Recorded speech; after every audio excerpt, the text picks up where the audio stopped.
Hey, I'm John Tabler. Welcome back. Today we're going to talk about fermentation, namely lactobacillus fermentation and the miracle of fermentation and putting it in your diet that really hardly anyone knows about. And the amazing thing we're going to talk about today is wine, but real wine, not the wine that is in stores that you see now, because that's really not real wine. And how do I know that? Well, I know from doing so much fermentation.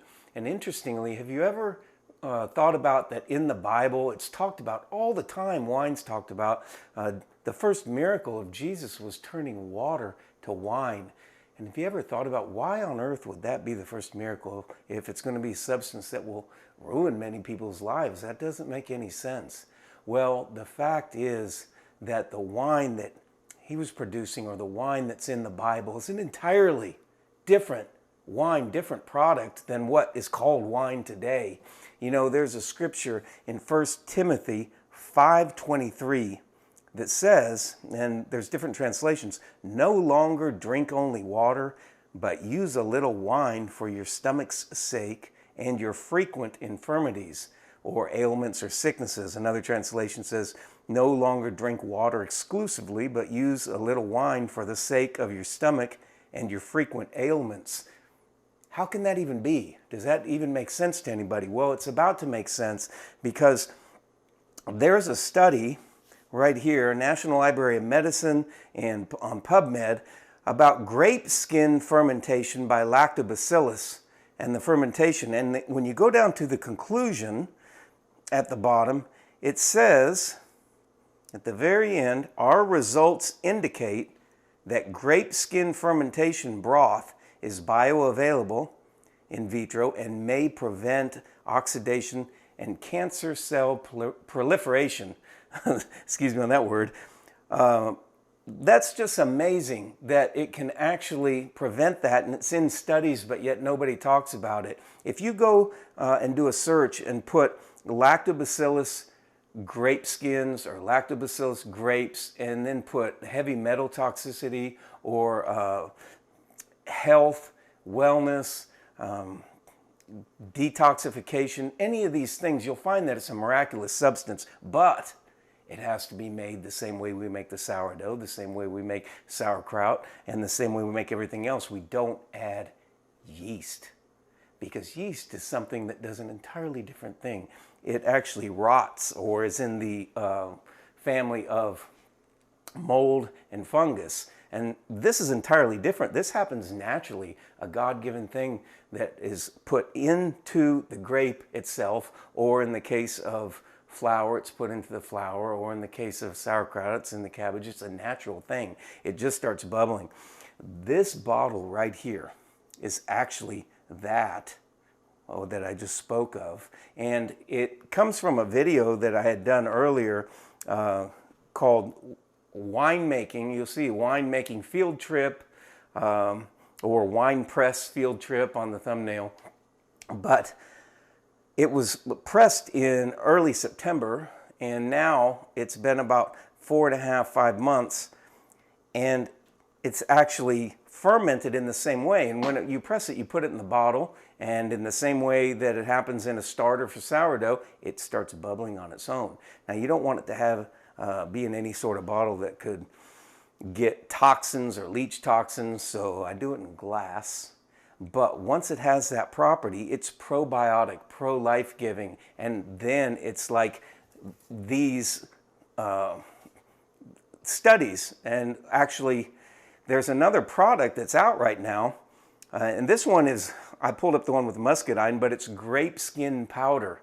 And all sorts of claims made for it: reduced stiffness of joints. It says health benefits reported by customers: increased flexibility, range of motion, back aches, reduced back pain, reduced pain from sports injuries, more restful sleep, antioxidant, anti-inflammatory. It's grape skin powder, but the thing is, it's not fermented, which is the thing that activates it, gives it the supercharging, is why it all of a sudden shows up in studies as being able to completely break up cancer cells and liver cancer, which is incredible. This is actually a muscadine product, which is what this is, which is a variety of grape. So, all that being said, this is an entirely different thing. and is actually a health product in that way because of the amazing properties that it has, and nothing like what your body tells you you should not be drinking after you drink anything that's on the shelves from stores. You know right away your body's telling you not to, because the next day you don't feel good. And so your body's smart. It's telling you it's a poison to you. This is nothing like that. And so I'm going to open it up after these months of fermentation. Now, the active fermentation that's in the videos happens within about 2 weeks, just like it does with a starter in sourdough or when you ferment that. But the longer you let it sit, it continues to mellow the taste and just develop it further and further to where there's no sugars left at all. And so this smells tremendous. And this is called the noble variety of a grape that grows in the southeast called muscadine. And this would be considered a rosé. It wasn't fermented a long time on the skins, so it's a little bit more clear. But then there's other ones that I've done where you ferment on the skins for a longer time. I use that study just as a representative of the entire properties of the grape itself, and the skins are one portion of it. But I'm going to have a little sip of this.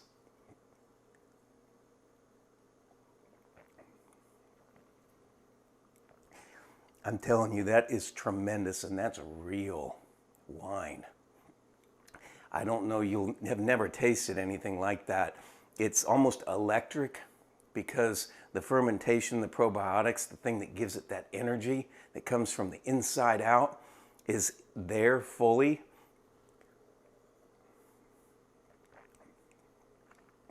It's dry, in meaning, fancy word in the wine business, meaning that the sugar is gone. It's not sweet any longer, but it has just a wonderful, wonderful taste. And I've found that when you make these or taste different varieties, sometimes it's really good and even better to do what's called back sweeten it, is when you put a little bit, what I use, I don't use sugar, I use raw honey.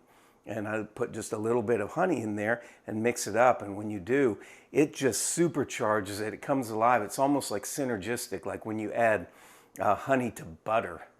It's just butter by itself and honey by itself are both good. But when you combine the two together, it like increases it exponentially.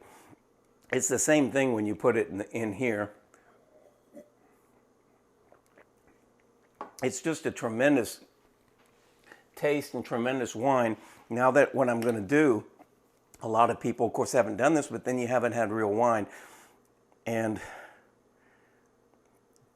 just put what's essentially about a teaspoon in, and then when it's at room temperature, when it's warm, you just stir it, and in about 5-10 seconds it's dissolved. And then I found that when you taste it, it just is even more of this tremendous taste. I mean, it's incredible. And you can take that and put an ice cube in there, a couple ice cubes, and it will blow away anything you've ever had at a craft cocktail bar with that kind of alcohol in it, which I don't touch, actually. I haven't drank anything like that in many years.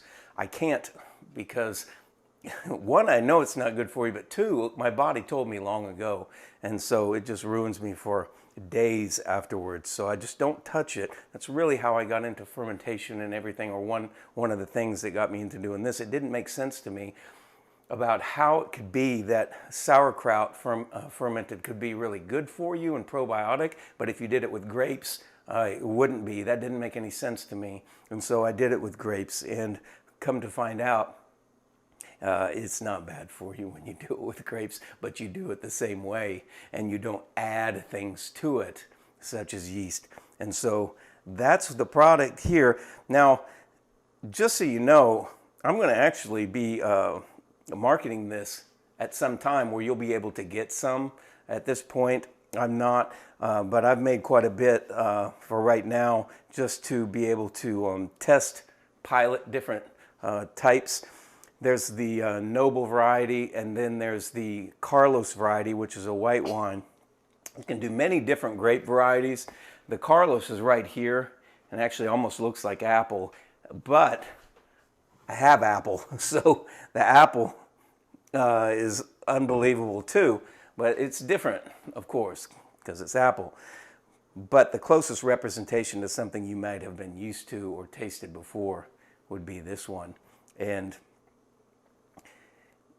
just the fact that it's just so good in comparison, and you can drink this and actually know that you're going to end up the better for it instead of the worse. It starts to make sense of why everything is in the Bible like that. And, you know, it says in there are 2 leavens, or beware the leaven of the Pharisees. It could relate to that too. It's possible. I just know that it is the case.